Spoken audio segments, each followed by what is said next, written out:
नमस्कार दोस्तों, बिस परिचय में आपका स्वागत है। मैं आपका दोस्त पीयूष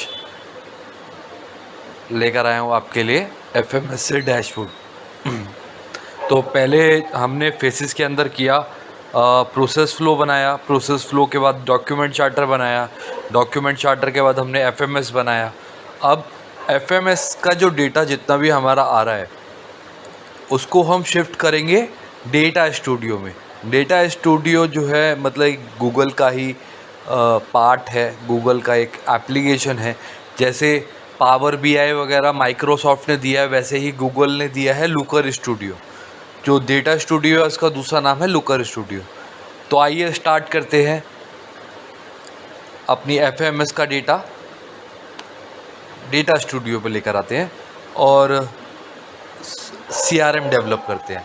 तो ये एक पार्ट रहेगा जिसके अंदर हमारा अब हम जो भी हमारे डूअर्स है उस पे शीटों पे नहीं बल्कि रियल टाइम डेटाबेस पे काम करवाएंगे, वो भी एक सॉफ्टवेयर पे। तो दोस्तों चालू करते हैं लूकर स्टूडियो बनाना। एक बहुत सिंपल तरीके से मैं आपको समझाने जा रहा हूँ। तो जैसे हमने अभी फेज़ 3 के अंदर अपना एफएमएस तैयार किया था और इस तरीके से इनपुट्स वगैरह लिए थे। तो सेकंड फेज़ जो है हमारा वो रहेगा कि हम इसको कैसे पहले ट्रांसफॉर्म करेंगे, डेटा को पॉपुलेट करेंगे एक नई शीट के अंदर, जिसके अंदर हमारी जैसी एंट्री आए वैसे फील्ड्स वगैरह आने चालू हो जाए। तो मैं आपको एक फार्मूला दिखा देता हूँ, जो फार्मूला अभी हमने लगाया हुआ है इसमें फार्मूले में समझा भी देता हूँ कि किस तरीके से रहेगा। और ये हम अपनी एक जो डिस्क्रिप्शन रहेगी वीडियो की डिस्क्रिप्शन में आप इसका फार्मूला देख पाएंगे। तो सबसे पहले मैंने लिया है एफएमएस का एल जो है केस आईडी, उसके बाद एम और एन मतलब प्लान्ड और एक्चुअल। एम और एन के अंदर प्लान्ड और एक्चुअल आ रहे, मैं आपको एक रिपोर्टिंग डेटाबेस के अंदर करके भी दिखा देता हूँ। तो जैसे मैं एक ऊपर के फॉर्मेट को कॉपी कर लेता हूँ और एक नई शीट के अंदर डेवलप करके रिपोर्टिंग वाला भी यूज़ कर लेता हूँ। तो अगर किसी भी फार्मूले को हमने नल करना है तो उसके आगे कोई हम जैसे कोई फॉर्मेट लगाएंगे, फार्मूला लगाएंगे, जैसे अंडर साइन वगैरह या मतलब कोई ब्रैकेट ओपन करेंगे मतलब बंद करेंगे तो वो फार्मूला जो है नल हो जाता है। तो इसके अंदर हमने पहले लिया है एल, लिया है फर्स्ट स्टेज में जो है हमारा केस आईडी मतलब यूनिक नंबर। पहले में हमारा आएगा यूनिक नंबर, दूसरे में हमारा है प्लान्ड और एक्चुअल। प्लान्ड और एक्चुअल के अंदर रहेगा और इसके बाद जो सेगमेंट आ रही है एम और एन हो गया। इसके बाद आ रहा है पी के अंदर हमारा आ रहा है सेल्स एफएमएस के अंदर जाके देखते हैं पी के अंदर क्या आता है। पी के अंदर आई थिंक लिंक होगा, क्योंकि हम चाहते हैं कि ये जो भी हमारे डूअर है वो बिना शीट को यूज़ करे और सिर्फ पी पे ही मतलब ऑटोमेटिकली लिंक वगैरह आना चालू हो जाए वहाँ पे।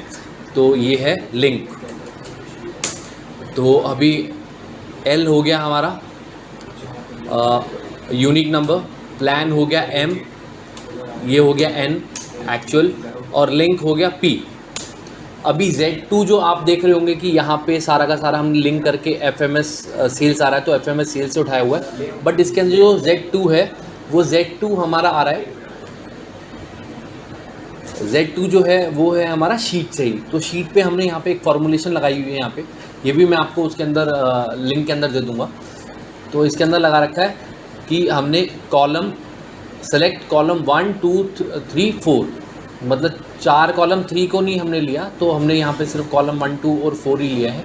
और उसके बाद ए और ए बी मतलब कि ए के अंदर हमारा क्या होना चाहिए, ए के अंदर हमारा लीड असाइन। यहाँ पे जैसे मैंने आपको पहले बताया, यहाँ पे हमने क्या करना है, यहाँ पे जितने भी हमने स्टेप्स बनाए हैं तो उसके यहाँ पे जो मतलब जो भी उसका कंटेंट है कि हम क्या करने वाले हैं या क्या होगा, यहाँ पे आएगा व्हाट क्या कर रहे हैं, इसको कौन करेगा और इस स्टेप का नंबर क्या है।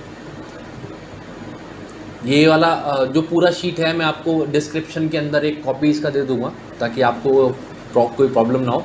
इसको हमने चेंज नहीं करना है। अगर हमारे स्टेप्स ज़्यादा बढ़ेंगे तो इसको सिर्फ सिंपली हमने ड्रैग करना है।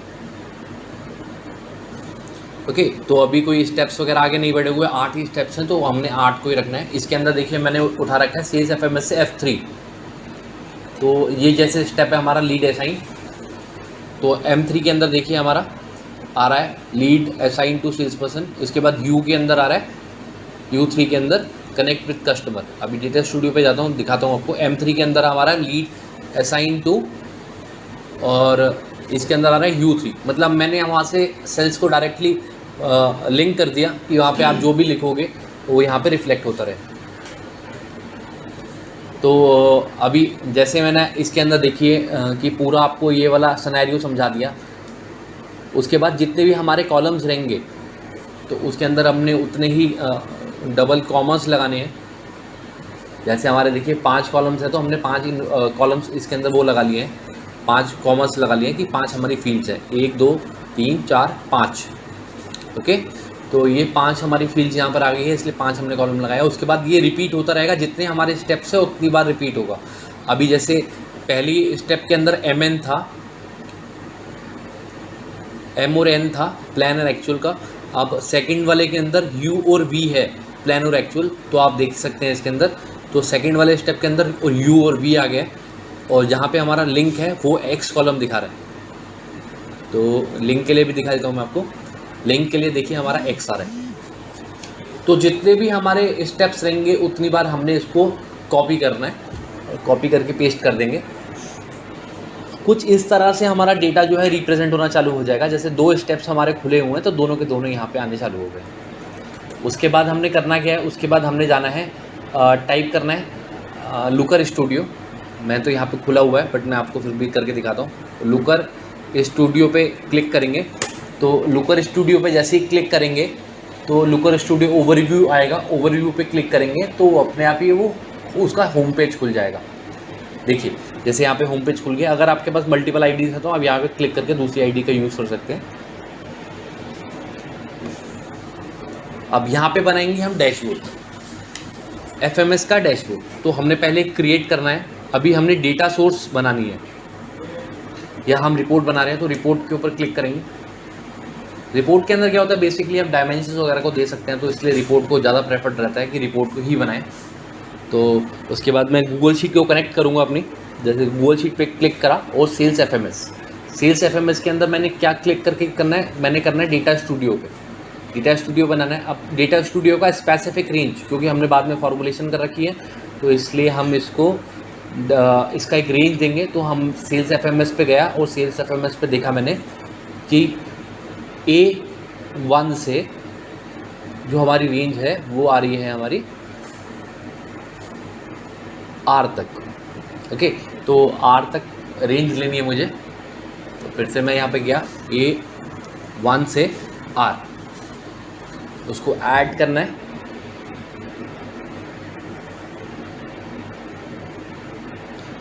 तो जितना भी डेटा हमारा उस सेक्शन में आ रहा था वो ऑटोमेटिकली यहाँ पर आना चालू हो जाएगा। देखिए जैसे कि 2 लीड्स यहाँ पे हमारे पास आ रही थी तो दोनों की दोनों लीड्स यहाँ पे विजिबल होनी चालू हो गई। तो बेसिकली जितने भी CRMs वगैरह होते हैं या मतलब जो भी हम डेवलप करते हैं वो उसका एल्गोरिदम यही होता है, उसका मेथडोलॉजी यही होता है, बट वो हमें पता नहीं होता कि कैसा बना है, तो इसलिए हम उसको एक्सप्लेन नहीं कर सकते, उसे एक्सपर्टाइज नहीं कर सकते। बट इसके अंदर जो आपको रिक्वायर्ड है वो हम इसके अंदर डाल के आपको दिखाएंगे कि बहुत ईजी फॉर्मेट्स हैं इसको बनाने का। तो सबसे पहले हमें चाहिए इसमें कस्टमर का नाम, कस्टमर के नाम के साथ चाहिए मुझे उसका कॉन्टैक्ट नंबर। कॉन्टैक्ट नंबर के अंदर इसमें एक प्रॉब्लम लग रहा है, ये जो कैलेंडर व्यू दे रहा है, तो कैलेंडर व्यू नहीं चाहिए हमें। तो इसके लिए हम डेटा पे यहाँ पे क्लिक करते हैं और यहाँ पे देखते हैं कॉन्टैक्ट में डेट आ रहा है, डेट नहीं चाहिए हमें, यहाँ पे चाहिए न्यूमेरिक नंबर। तो यहाँ पे मैंने चेंज किया तो देखिए वहाँ पे नंबर्स आना चालू हो जाएंगे।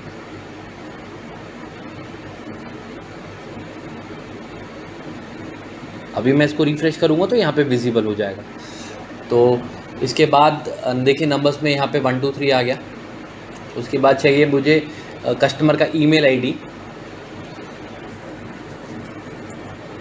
कस्टमर का ईमेल आईडी भी आ गया यहाँ पे। अभी चाहिए मुझे कि लोकेशन उसका चाहिए, तो इवेंट का लोकेशन क्या है, इवेंट का लोकेशन भी आ गया यहाँ पे। इवेंट के लोकेशन के बाद मुझे चाहिए कि नंबर ऑफ गेस्ट कितने हैं।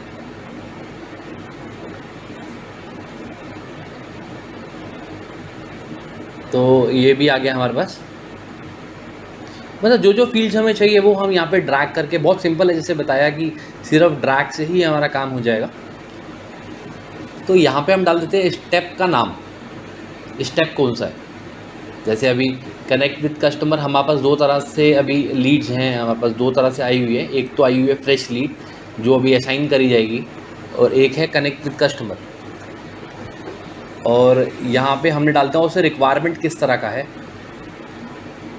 तो रिक्वायरमेंट पे क्लिक करके रिक्वायरमेंट को सिंपली ड्रैग करा यहाँ पे हमने। तो देखिए कैटरिंग का रिक्वायरमेंट है, तो वो भी यहाँ पे रिफ्लेक्ट करना चालू हो गया। अब मुझे क्या चाहिए कि यहाँ पे एक डिफ़ॉल्ट रैंडम काउंट आ रहा था, तो इसको मैं हटाना चाहता हूँ। तो मैट्रिक्स में जाके इसको मैं रिमूव कर दूंगा। अभी मुझे इसके अंदर एक ऑप्शन और चाहिए कि प्लान टाइम, कब हमने प्लान किया है। मतलब ये बहुत इंपॉर्टेंट है, क्योंकि हो सकता है कि कॉल बैक लेटर के अंदर जैसे अभी आपके पास 17 तारीख आ रही है और उसके बाद उन्होंने चेंज करवा के 18 करा दिया, तो वो काउंट चेंज होना चाहिए और आपको पता रहना चाहिए कि आपने उससे फॉलोअप कब करना है। तो यहाँ पे एक प्लान टाइम आ रहा है, प्लान टाइम को पिक करके भी डाल देते हैं यहाँ पे।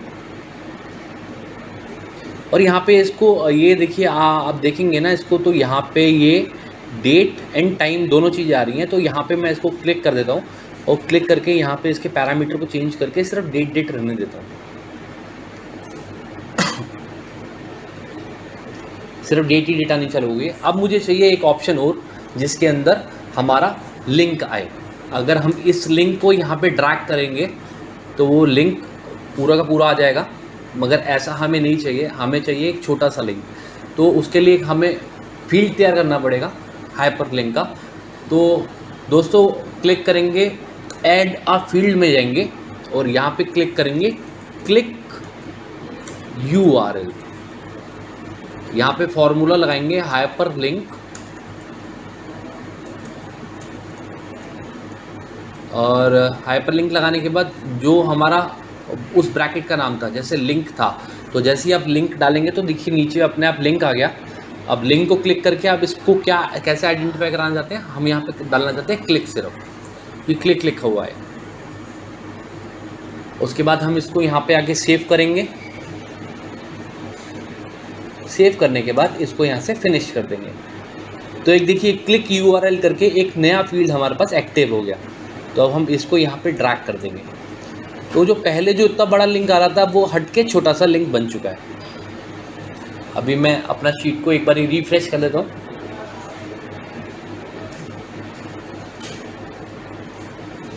और मे बी यहाँ पे जो कॉन्टेक्स्ट में नल ही आ रहा है, तो हो सकता है कि मेरी शीट में जो पैरामीटर्स हैं वो उसके अलग लगे हों।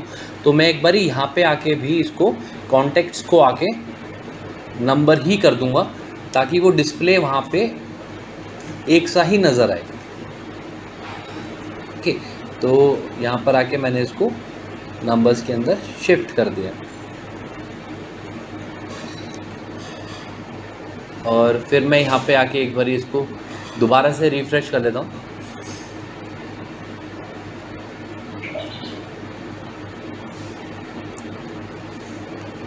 अगर इस तरह का कोई प्रॉब्लम आता है तो आप इसमें एडिट कनेक्शन पे जाके इसके कनेक्शंस को एडिट कर लीजिएगा एक बारी। देखिए स्पेसिफिक फील्ड हट गया, तो मैंने उसको इसीलिए इसको दोबारा से रिकनेक्ट कर रहा हूँ।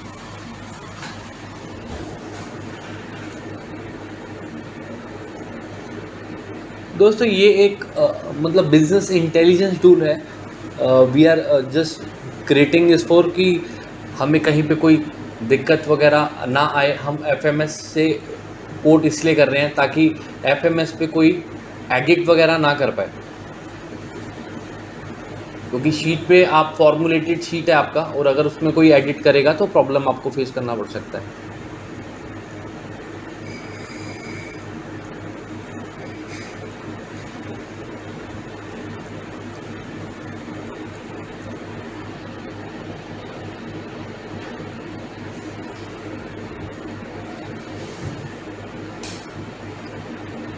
आई थिंक इसके अंदर कोई प्रॉब्लम सा लग रहा है, तो आई थिंक यहाँ पे नेट का थोड़ा इशू है। तो कोई बात नहीं, we can just retry it.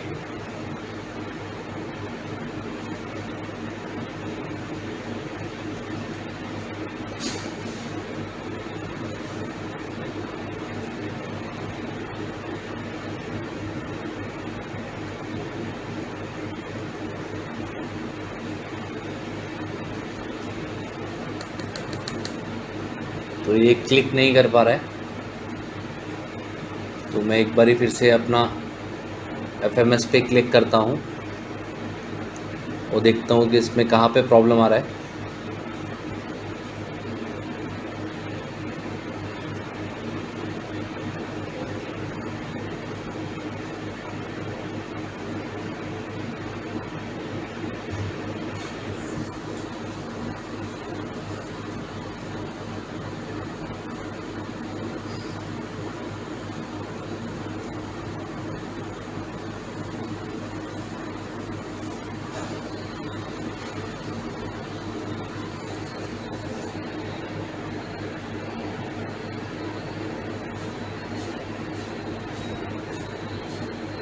देखिए हमारा जो हमने अभी लाइन आइटम बनाया था वो यहाँ पे रिफ्लेक्ट होने चालू हो गए हैं।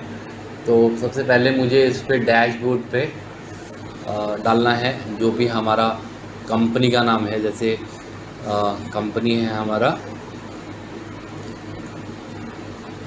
बेस परिचय। तो पहले मैंने यहाँ पे अपना कंपनी का नाम डाल दिया और उसके फ़ॉन्ट्स को थोड़ा सा बड़ा कर लिया। मतलब ये कस्टमाइज़ रहेगा, जितना जिसका आपको बड़ा जितना करना हो उसमें कर सकते हैं। कोई इमेज वगैरह भी लगाना हो तो इमेज वगैरह भी आप लगा पाएंगे इसमें। तो इमेज लगाने के लिए आपको सिंपली इंसर्ट पे जाना है और इंसर्ट पे जाके यहाँ पे इमेज पे जाना है और इमेज पे जाके अपलोड कर लेंगे कोई सा भी। तो अभी मैं नहीं कर रहा इसमें, बट आप अगर आपको लगता है कि कोई इमेज वगैरह इंसर्ट करना है तो आप कर सकते हैं। तो अभी पहले मैं इसके अंदर इसको थोड़ा सा प्रेजेंटेबल कर लेता हूँ। तो जैसे मैंने अभी इसके नीचे एक लाइन लगाया या जो भी हम मतलब जितना भी चीज़ें इसके अंदर लगा सकते हैं। अभी मुझे चाहिए इसके अंदर कि ये जो इसके फ़ॉन्ट्स हैं थोड़े से वो बड़े हो जाएं। तो स्टाइल पे गया मैं, स्टाइल पे जाने के बाद एक तो टेक्स्ट टैप कर दिया ताकि अगर कोई किसी का टेक्स्ट ज़्यादा आ रहा है इस कॉलम से तो वो रैप हो जाए अपने आप। इसको थोड़ा सा हमने ऑल्टरनेटली कलर कर लिया और अब इसके बढ़ाने हमने फ़ॉन्ट साइज़। तो फ़ॉन्ट साइज़ जैसे 14 आ रहा है तो इसको मैं 18 कर लेता हूँ। तो देखिए आप इस पर इफ़ेक्ट पड़ गया। इसके बाद जो सेकंड फेज़ है जो अंदर है डेटा उसको भी मैं थोड़ा सा बड़ा कर लेता हूँ। जैसे इसमें 12 आ रहे हैं तो इसको भी मैं 16 कर लेता हूँ। ठीक है, 16 करूँ, 18 भी कर सकता हूँ इसको। और इसको अभी टेक्स्ट टैप कर देते हैं। देखिए यहाँ पे जो कॉन्टैक्ट नंबर्स वगैरह नहीं आ रहे थे वो भी यहाँ पर आने चालू हो गए, ईमेल आईडीज़। अगर आपको कुछ चीज़ इसमें नहीं चाहिए हो तो वो आप रिमूव करवा सकते हैं।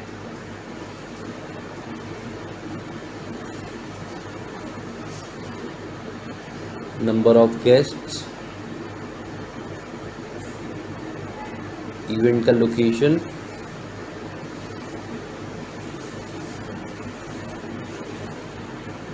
अभी यहाँ पे हम और भी कुछ मतलब जैसे हमारा सेल्स FMS है तो सेल्स FMS करके या जो भी हम लिखना चाहें यहाँ पे तो वो लिख पाएंगे। यहाँ पे थोड़ा सा बोल्ड कर लिया मैंने, इसको सेंट्रलाइज कर लिया और सेंट्रलाइज करने के बाद इसको मैं देखिए ये जो रेड लाइन आ रहा है इसका मतलब ये है कि ये सेंट्रलाइज हो गया। ओके, तो मैंने यहाँ पे इसे लीव कर दिया, छोड़ दिया इसे। जितना बड़ा करना चाहें वहाँ बड़ा कर सकते हैं। और अभी इस पर जिस भी डूअर का बना रहे हैं तो हम ये एक प्रॉपर डैशबोर्ड बनाएंगे। मतलब ये नहीं है कि इसके अंदर सिर्फ सेल्स का FMS रहेगा। हमारे जितने भी FMS आई थिंक मतलब हम डूअर वाइज बनाएंगे तो इसके अंदर जितने भी डूअर्स हैं उनका कंप्लीट इंट्रोडक्शन कि वो क्या क्या करता है वो हम सब इसी में डालेंगे, लिंक करेंगे, इसको अच्छे तरीके से एक डैशबोर्ड बनाएंगे। वो प्रेजेंटेशन स्किल्स जो भी रहेंगी मैं आपको उसमें जब स्पेशली डैशबोर्ड का लूँगा तो फिर उसके अंदर एक्सप्लेन करेंगे। बट अभी मैं इसको सिर्फ डाल देता हूँ कि जो भी हमारे सेल्स कोऑर्डिनेटर हैं लिख दिया, आगे उसका नाम लिख दिया। जैसे सपोज निखिल कर देता हूँ मैं, तो निखिल के नाम निखिल की बनाई है ये, तो निखिल का यहाँ पे नाम दे दिया। अभी मुझे चाहिए कि कितने स्टेप्स हैं हमारे तो उसके लिए ऐड अ चार्ट पे जाऊंगा, ऐड अ चार्ट पे जाके स्कोर कार्ड को क्लिक करूंगा, स्कोर कार्ड पे डन कर दूंगा। तो अभी जैसे हमारे पास 2 टास्क हैं हमारे पास, तो यहाँ पे 2 आना चाहिए।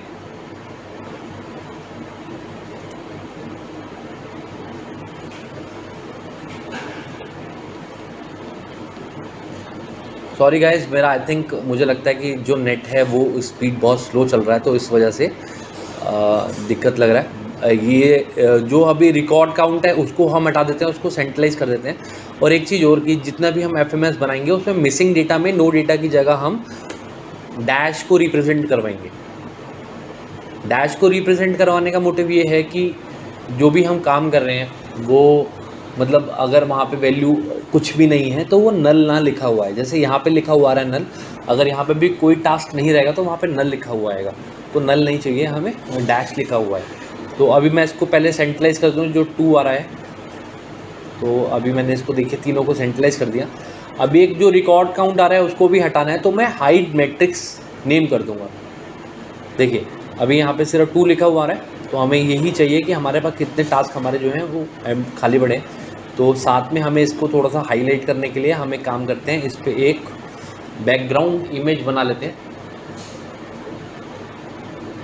बैकग्राउंड इमेज के अंदर हमें क्या पड़ेगा, हमें करना पड़ेगा कि ये जो ब्लॉक है, ब्लॉक पे जाके स्टाइल पे गए, स्टाइल पे जाने के बाद इसको हमने थोड़ा सा हाईलाइट कर दिया, ठीक है। और अब हमें चाहिए कि यहाँ पे स्टेप्स के नाम अलग अलग हो जाने चाहिए। तो ड्रॉप डाउन लिस्ट लेकर आए, जैसे हम अपने एक्सेल के अंदर लगाते हैं ड्रॉप डाउन, तो उस तरीके से ही इसके अंदर भी लगा सकते हैं। तो यहाँ पे हमने दे दिया केस आईडी की जगह यहाँ पे चाहिए हमें जो स्टेप है उसका नाम। तो स्टेप के नेम को सिलेक्ट किया और स्टेप नेम पर आ गए। अब एक बार रिव्यू करता हूँ मैं इसको। तो ये कुछ डैशबोर्ड रहेगा जो आपके डूअर के पास जाएगा, जो भी आपके सेल्स कोऑर्डिनेटर हैं। तो हम इसको पहले फ़िल्टर लगा के उसको सिर्फ वही दिखाएंगे जो उसको करना है। तो स्टेप नेम के अंदर पहले हम गए और यहाँ पे देखिए एक एक स्टेप्स दोनों के आ रहे हैं। अभी मुझे क्या चाहिए, सिर्फ lead assign to sales person कितनी है मेरे पास, तो वो आ रहा है सिर्फ 1।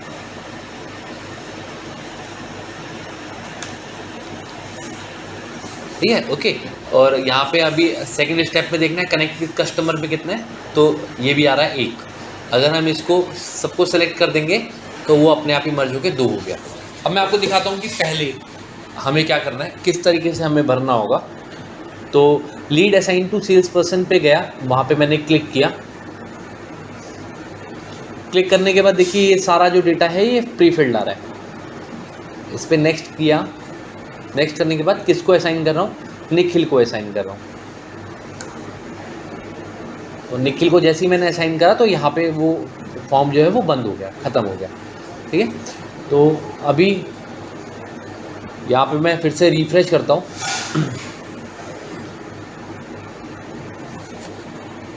तो आप देख पाएंगे कि ये जो lead assign to sales person था ये कर चुके हैं, तो ऑटोमेटिकली वो यहाँ से हट चुका है।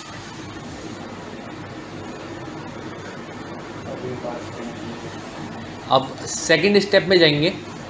सेकंड स्टेप है कनेक्ट विद कस्टमर। पहले मैं आपको एक डैशबोर्ड में दिखा देता हूँ कि इसको कम्युनिकेट करना 27 तारीख को, ठीक है। तो अभी ये देखिए दूसरे स्टेप मैंने क्लिक किया था तो इस तरह से फॉर्म खुला था। इसके बाद फिर से मैं नेक्स्ट करूँगा और नेक्स्ट करने के बाद अभी मैं डाल देता हूँ कॉल बैक लेटर की कस्टमर से इसकी बात नहीं हुई है और ये उसे 2 दिन बाद कोऑर्डिनेट करेगा। तो उन्होंने डाल दिया 29 तारीख और सबमिट कर दिया और इसको बंद कर दिया।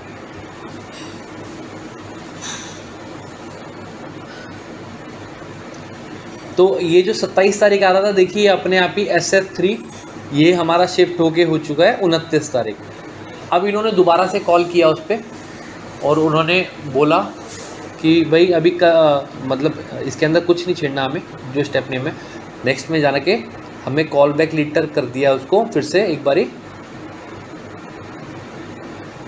और इसको कर दिया हमने 31 तारीख को बात करेंगे और उसके बाद सबमिट कर दिया। तो अभी मैं फिर से रिफ्रेश करता हूँ इसको।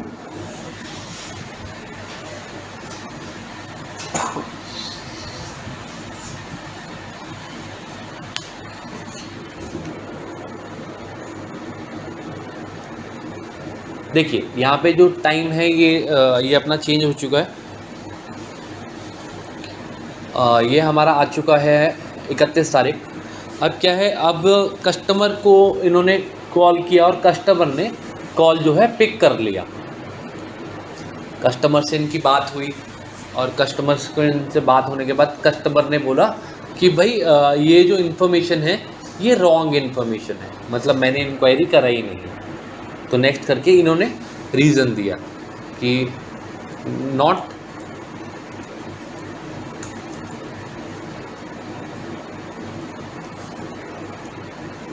Wrong inquiry.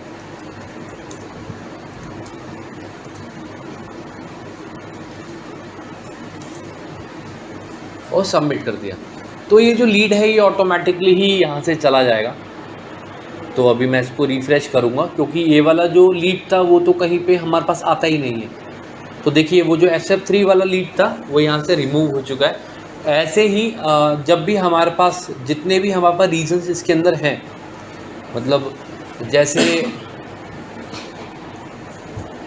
ही हमारे पास जितने भी रीजंस वगैरह हैं हमारे पास, not wrong information, out of territory, out of industry, not interested, तो जितने भी हैं उसके अंदर जैसे ही वो सेलेक्ट करेंगे तो ऑटोमेटिकली ही अपने आप ही यहाँ से हट जाएंगे। हमें ये पता रहेगा कि जो हमारा लीड का आउटपुट है वो किस तरीके से हमें आ रहा है। दूसरा, अगर वो कस्टमर इंटरेस्टेड हो जाता है तो फिर हम क्लिक करेगा जो हमारे सेल्स एग्जीक्यूटिव है वो इंटरेस्टेड पे क्लिक करेंगे। तो इंटरेस्टेड पे क्लिक करेंगे तो वो पूछेंगे कस्टमर से कि नेचर ऑफ इवेंट क्या है। उन्होंने बोला कि भाई मेरा ब्रेकफास्ट है, नंबर ऑफ गेस्ट कितने हैं, 200 हैं, टू इवेंट का डेट कब है, इवेंट का डेट है हमारा 31 तारीख को। वेन्यू क्या है, वेन्यू है हमारा फार्म हाउस,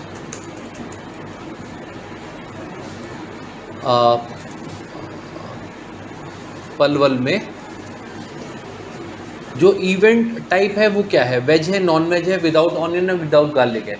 तो उन्होंने बोला कि नॉन वेज है, नॉन वेज के अंदर, और साथ में हमने डाल दिया कि उनको कितने टाइप का डिशेस वगैरह चाहिए, या मतलब बजट हम डाल सकते हैं इसके अंदर कि बजट क्या है। बजट उन्होंने दिया कि भाई मेरा बजट जो है 1000 रुपये तक है। उसके बाद सबमिट कर दिया।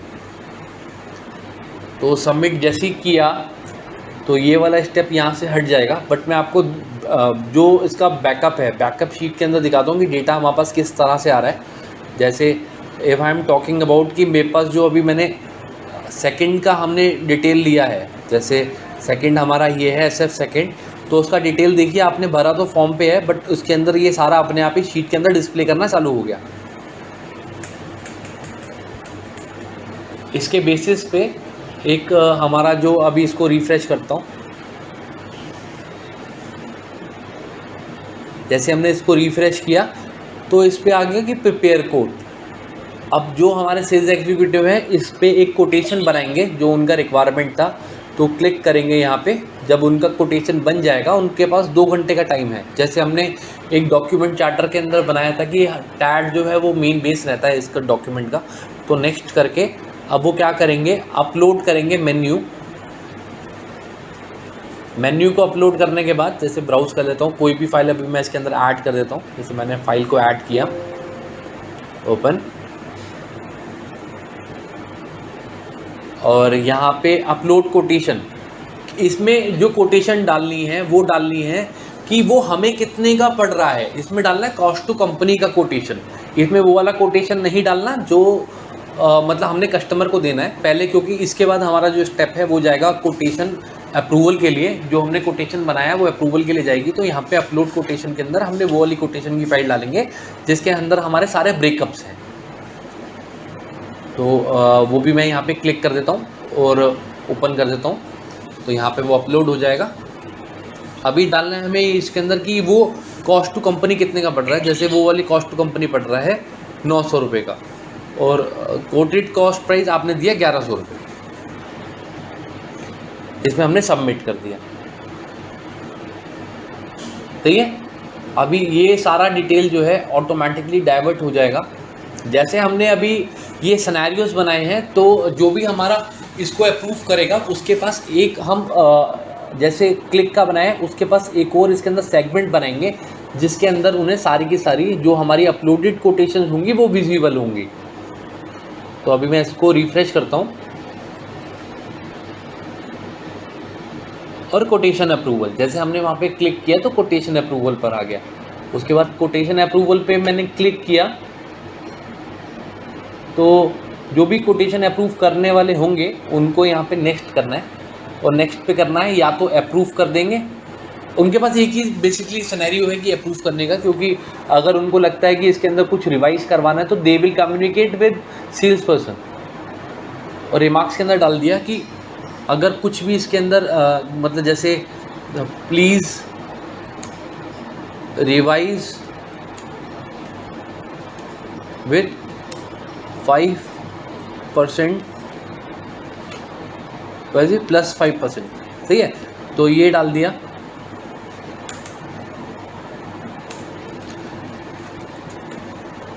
तो परसेंट का यहाँ पे साइन नहीं लगाना, हमने सिर्फ यहाँ पे परसेंट लिखना ही है। जो भी हमारे रिस्पॉन्स रहेंगे कोई भी स्पेशल करेक्टर का यूज़ नहीं करना हमने।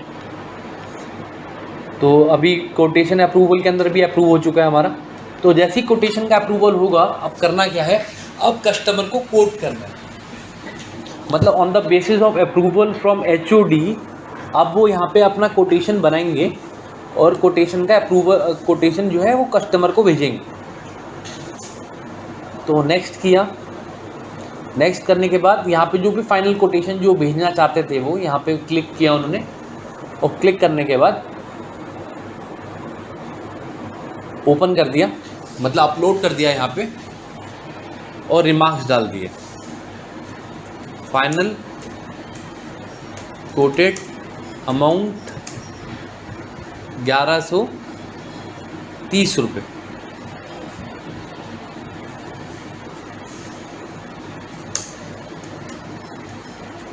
उसके बाद सबमिट कर दिया, ठीक है। सबमिट जैसे ही हमने किया तो अब ये जो नेक्स्ट स्टेप था वो था follow up with customer, I think.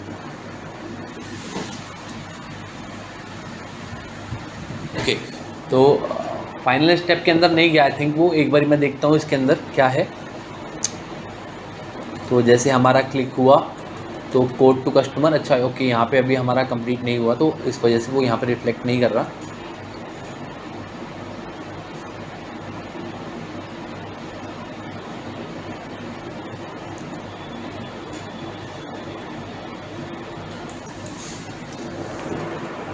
May be there is some problem with internet, क्योंकि यहाँ पे हीट के अंदर हमारा बैकअप सही चल रहा है।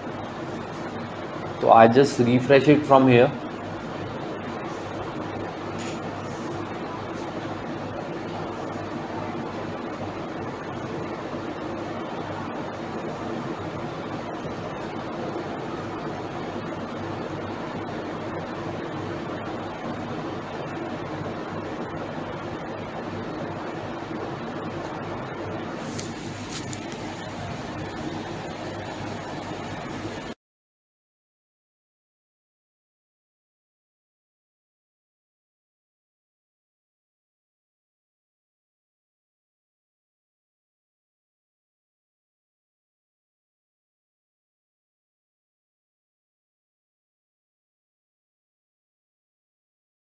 एक बारी चेक कर लेते हैं इसको, एक बारी रिफ्रेश करता हूँ मैं यहाँ से।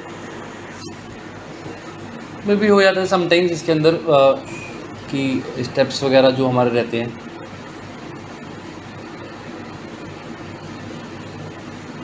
हाँ देखिए, अभी जैसे हमने लास्ट स्टेप अपना जो क्लियर किया था वो था हमारा कोड टू कस्टमर। हमने वहाँ से क्लिक करके अपलोड कर दिया था quotation. Final quote to customer देखिए यहाँ पे भी हमारा जो डॉक्यूमेंट है वो ऑटोमेटिकली अपलोड हो गया। तो हमें आगे 2 साल या मतलब 2 महीने पहले जिसको क्या कोड किया था, कितने का कोड किया था, हर चीज़ हमारा जो है वो स्ट्रीमलाइन हो गया। तो हमारा एक डॉक्यूमेंट सेंटर, हमारा डॉक्यूमेंट बेस भी बनना चालू हो गया। तो अभी जो नेक्स्ट स्टेप था वो था हमारा कि फॉलो अप विद कस्टमर, कि अभी आपने कोटेशन भेज दिया, आप फॉलो अप कर रहे हैं कस्टमर के साथ।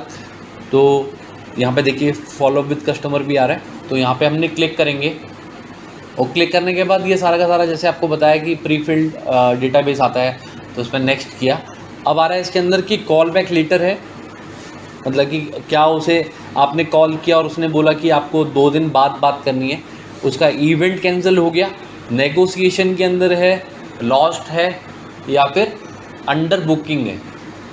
ठीक है, तो अंडर बुकिंग प्रोसेस के अंदर अगर हम जाएंगे तो डायरेक्ट वो बुकिंग वाले प्रोसेस पे चले जाएगा, मगर अगर वो आपको बोलते हैं कि नेगोशिएशन है तो वो नेक्स्ट स्टेप नेगोशिएशन पे जाएगा। अगर आप इसको डायरेक्ट कर देते हैं अंडर बुकिंग प्रोसेस तो बुकिंग वाला स्टेप एक्टिव हो जाएगा हमारा।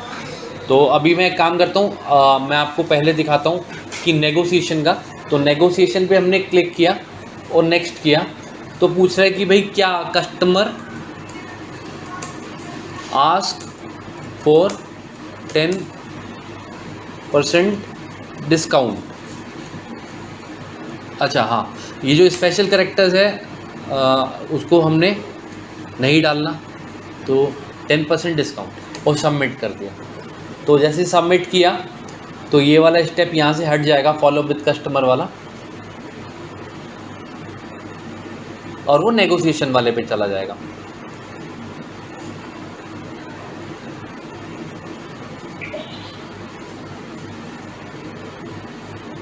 इसके अंदर कुछ नेटवर्क का ही प्रॉब्लम मुझे लग रहा है, क्योंकि नेटवर्क के प्रॉब्लम के साथ साथ ये प्रॉब्लम इसमें कुछ ज़्यादा ही बढ़ रही है। तो अभी 2 स्टेप्स को मैं कंप्लीट करके आपको क्लियर करके दिखा देता हूँ कि किस तरीके से हम इसमें अपना डेटा मॉडरेट कर रहे हैं, किस तरीके से पॉपुलेट हो रहा है। तो if it is not coming here तो फिर मैं आपको लास्ट स्टेप जो है वो बुकिंग वाला ही करके दिखा दूँगा। I think I will just do a thing. I will just connect my another system.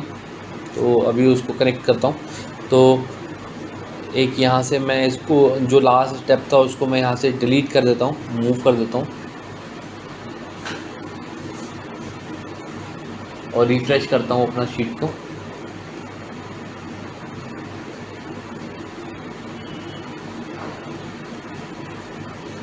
और फॉलो विद कस्टमर में क्लिक करता हूँ, क्लिक करके हम इसको शिफ्ट करते हैं, नेक्स्ट करता हूँ और बुकिंग अंडर प्रोसेस के अंदर क्लिक करके नेक्स्ट करता हूँ इसको। तो फॉलो अप डेट जो है, मतलब जब भी हम उसकी बुकिंग कर रहे हैं तो उससे बात कब करनी है, 31 तारीख को हमने बात करनी है या 30 तारीख को हमने उससे बात करनी है। और रिमार्क्स हैं हमारे, जो भी हम रिमार्क्स डालना चाहते हैं, एटलीस्ट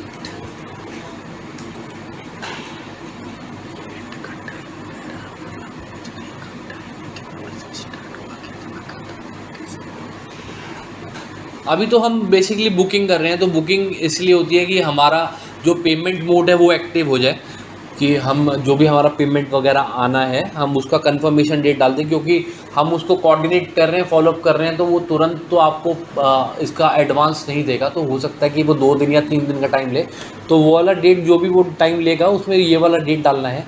उसमें हम डालना है कि कितना हमने एडवांस बोला है, 50% एडवांस के लिए बोला है, और सबमिट कर देना है।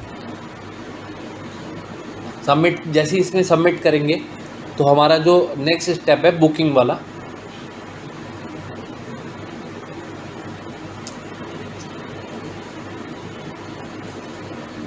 वो एक्टिव हो जाना चाहिए। सारा इसमें आ रहा है बट रिफ्लेक्ट क्यों नहीं कर रहा, तो एक बारी वो देखने वाली चीज़ है। तो I just go on settings को देखा मैंने, सेटिंग्स के अंदर जाके लिंक्स को देखता हूँ कि कहीं पे कोई हर्डल्स वगैरह तो नहीं है, क्योंकि पहले भी हमारे पास इस तरीके का एक इशू आ रहा था जब वो कॉन्टेक्ट नंबर्स वगैरह नहीं आ पा रहे थे।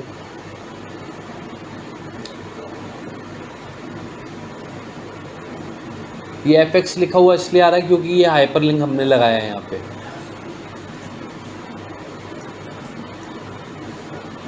और एडिट कनेक्शन पे गया,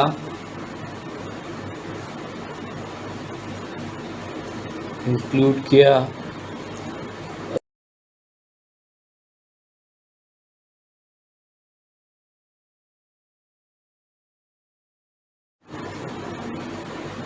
उसके बाद फिनिश कर दिया, और फिर मैं एक बार रिफ्रेश करके देखता हूँ इसको।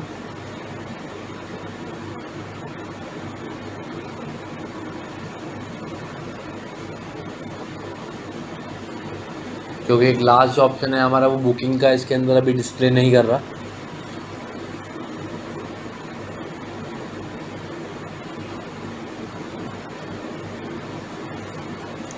मे बी कोई इंटरनल इसके अंदर कोई रहेगा तो एक बारी मैं उसे चेक करके चेक कर लेता हूँ। तो इसमें होता क्या है कि जब यहाँ पे कुछ फॉर्मेट्स वगैरह के अंदर जब हम इसको अलाइन करते हैं और कुछ फॉर्मेट्स वगैरह के अंदर ऐसा होता है कि यहाँ पे कुछ और फॉर्मेट है। जैसे अभी मैंने यहाँ पे क्लिक किया तो यहाँ पे आ रहा है 1 2 3 का फॉर्मेट। अभी मैं डेट वाले पे जाके आपको चेक कर पाता हूँ, डेट वाले पे आ रहा है यहाँ पे डेट का फॉर्मेट। तो अगर कुछ जैसे डेट वाले को अगर मैं इसको नंबर कर दूंगा तो फिर वो डेटा स्टूडियो के अंदर पिक नहीं करेगा, क्योंकि पहले ही यहाँ पे देखिए हर चीज़ डिफाइंड है कि क्या कैसे आना है। तो जैसे मैंने इसको क्लिक करा, ये सिर्फ आपकी स्टडी के लिए बता रहा हूँ। जैसे यहाँ पे क्लिक किया तो यहाँ पे लिखा हुआ आ रहा है कि नेम जो है वो ABC के अंदर आएगा, कॉन्टैक्ट 1 2 3 के अंदर आएगा, और प्लान जो है वो डेट के अंदर आएगा। देखिए प्लान डेट के अंदर URL का लिंक आ रहा है URL के अंदर। तो हर चीज़ इसके अंदर पहले से ही प्लान होता है। तो अगर वो मतलब सही जगह सही तरीके से अलाइंड नहीं होगा तो फिर वहाँ पे एरर शो करता है कई बार। तो I just check it out और उसको मैंने सही करा कि सिर्फ उसके अंदर फॉर्मेट वगैरह ही चीज़ चल रहा था। तो जो लास्ट स्टेप था हमारा बुकिंग का, तो बुकिंग पे मैं अभी क्लिक करता हूँ।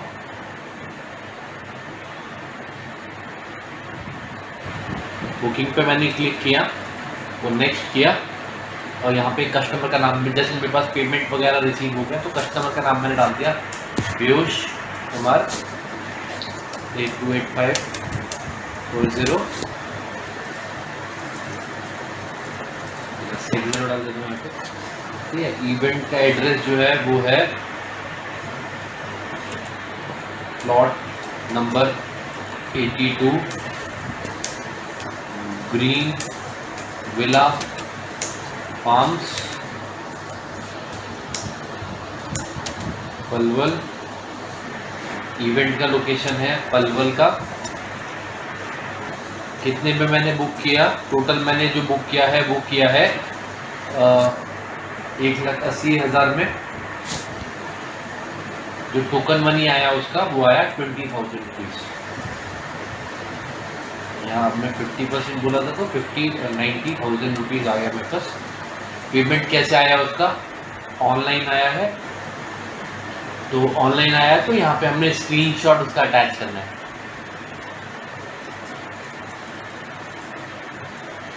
और ओपन करना है इसे। देखिए अपलोड हो गया। Date and time of event 31 तारीख को इवेंट है 8 बजे, मतलब कि 8 बजे का। रिमार्क्स में जो भी हम डालना चाहें यहाँ पे सिंपल ABC करके सबमिट कर दिया। और ये वाला एंट्री यहाँ से फिर मैं इसको बंद कर देता हूँ और यहाँ पे मैं इसको रिफ्रेश करता हूँ एक बारी। तो एंट्री देखिए यहाँ से रिमूव हो चुका है, मतलब जो पहला स्टेप था वो हमने बुकिंग तक हमारा कंप्लीट कर चुके हैं।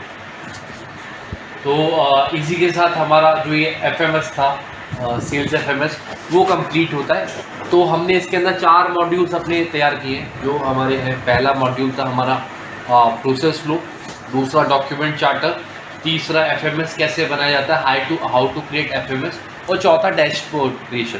ठीक है, तो ये हमारे सारे स्टेप्स ख़त्म होते हैं और इसी के साथ एक नए प्रोसेस के साथ मिलेंगे और उसके अंदर सीखेंगे कि किस तरह से हम डैशबोर्ड बनाते हैं। ये अभी मैं एक वीडियोस को बनाऊंगा जो छोटे छोटे फॉर्मुलेशन के साथ रहती है, जो हमारे ऑफिशियल टूल्स होते हैं जो एक्सेल के अंदर बेसिकली यूज़ किए जाते हैं उसके ऊपर।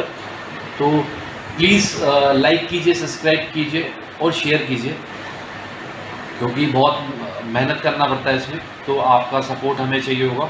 तो थैंक यू सो मच और मिलते हैं नए वीडियो के साथ, नए टॉपिक के साथ। टिल देन टेक केयर, ध्यान रखिए, बाय, और सीखते रहिए।